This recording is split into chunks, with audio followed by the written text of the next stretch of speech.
KDM.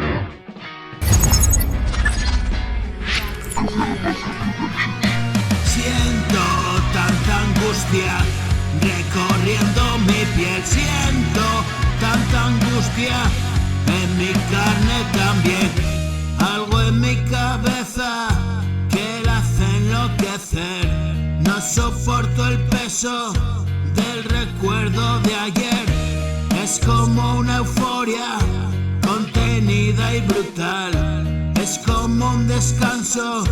y me siento vibrar,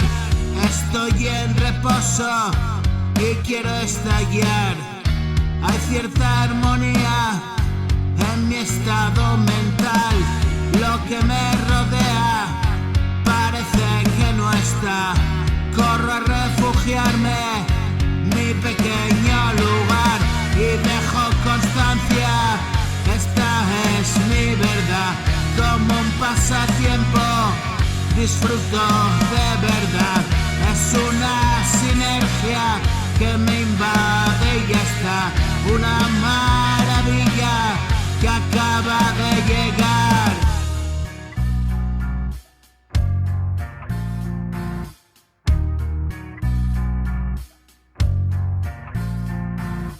Crece en mi cabeza éxtasis cerebral, ya estoy más tranquilo tratando de aceptar estos cambios míos, realidad emocional, estoy con los míos, no hay por qué preocupar, conoces este sitio, me dices es normal, puede estar llegando ya la estabilidad, como loco ando de aquí para allá, pensando